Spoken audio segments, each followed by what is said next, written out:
নমস্কার সকলকে, আমার নতুন একটা ব্লগে তোমাদের সবাইকে স্বাগত। আজ সকাল সকাল আমি আর মা বেরিয়ে পড়েছিলাম এক জায়গায় যাব বলে।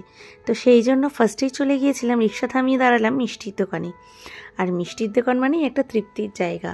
মিষ্টি আমার ভীষণ পছন্দ। তো আমি আর মা রিক্সায় উঠে চলে যাচ্ছি স্টেশন। আর আজকে কিন্তু আমরা খুব এক্সাইটেড, কারণ অনেক দিন পরে আবার যাচ্ছি, প্রায় 1 বছরই বলতে পারো। তো চলে গেলাম আমি আর মা রিক্সা ধরে স্টেশনে আসতেই আমরা ট্রেন পেয়ে গেলাম। এই অপেক্ষা না করার ব্যাপারটা যেন ভীষণ ভালো লাগে, মানে কোনো কিছু অপেক্ষা করতেই হলো না, তার আগেই জিনিসটা পেয়ে গেলাম। তো যাই হোক, চলে এলাম আমরা শিয়ালদা স্টেশনে। আর তারপরে এসেছি আমার ভাইয়ের শ্বশুর বাড়ি। আর ওখানে গেলে কাকিমা যা খাওয়ায় আমাদের ঠুসে ঠুসে, মানে কি আর বলবো, জোর জবরদস্তি, মানে খেতেই হবে। তো দেখো কাকিমা আমাদের জন্য কত আয়োজন করে রেখেছিল, মাটন কষা, biryani, salad, raita, cold drinks, আরও কত কী। আর মাটনটা তো দুর্দান্ত হয়েছিল।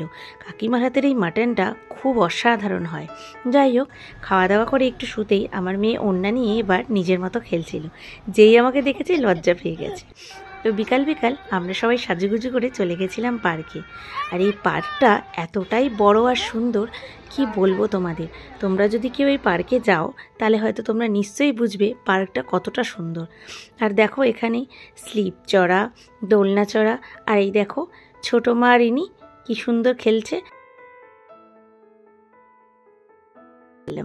আর এই দেখো আমি আর আমার ভাইয়ের বউ সন্ধেবেলায় চলে আসলে গরম গরম মোমো, আর তারপর চলে এলো চা। যাই হোক, সেটা আর আমি ভিডিও করতে পারিনি। তো আমার মেয়ে এখন বসে বসে ভিডিও দেখছে। পরীক্ষা শেষ, এখন কিন্তু কিছু বলা যাবে না, 2-3 দিন তো অবশ্যই রেস্ট দিতে হবে।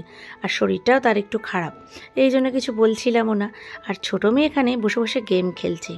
কি বলবো, বাচ্চাদের এখন এত গেম খেলার নেশা হয়েছে না, কিন্তু এখন কিছু বলা যাবে না, ফাইনাল এক্সামে 2 দিন তাদের রেস্ট দিতেই হবে। আর এই দেখো খেলতে খেলতে আবার মামির সাথে হাতাহাতি। তো চলো, আমরা কিন্তু রাত হয়ে গেছিলো বলে খুব তাড়াতাড়ি বেরিয়ে পড়েছিলাম। আমার মা এত জোরে জোরে হাঁটছে, মনে হচ্ছে একাই যেন বাড়ি পৌঁছবে। তো আমাকে বলছে তাড়াতাড়ি আয়। তো যাই হোক, স্টেশনে পৌঁছাতেই আমরা আবার ট্রেনটা পেয়ে গেলাম। যেন আজকে কোনো অপেক্ষাই করতে হলো না। এই দেখো 2 বোন বসে বসে এবার গুজুর শুরু করেছে। সত্যি এই ছোটোবেলার মুহূর্তগুলো কতটাই না সুন্দর হয়, তাই না? এই বোনেদের মধ্যে ভালোবাসা, এই ছোটোবেলাটাই হয়তো এত সুন্দরভাবে দেখা যায়। বড় হলে তো যে যার মতো হয়ে যায়। তো আমার মাও এখানে একটা বন্ধু জুটে নিয়ে গল্প শুরু করে দিয়েছে। আর এই দেখো এবার কিন্তু ট্রেনটাও চলা স্টার্ট হয়ে গেছে। ব্যাস, আর কি, চলে এলাম নিজের চেনা জায়গায়। আমরা বাড়ি চলে এলাম। আর নিজের বাড়ির মতো শান্তি পৃথিবীর কোনো কোনায় যেন নেই। এবার আমার 2 কন্যা বসে পড়েছে, বলছে মা ভীষণ হাঁপিয়ে গেছে, একটু রেস্ট নিতে দাও, রেস্ট নেওয়ার পরে চেঞ্জ করব। তো ঠিক আছে।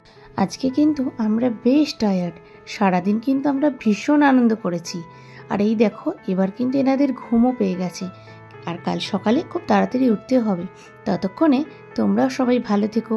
আর আমার ব্লগটা আমি এখানেই আজকে শেষ করছি। দেখা হবে পরবর্তী ব্লগে। ততক্ষণ গুড নাইট, টাটা।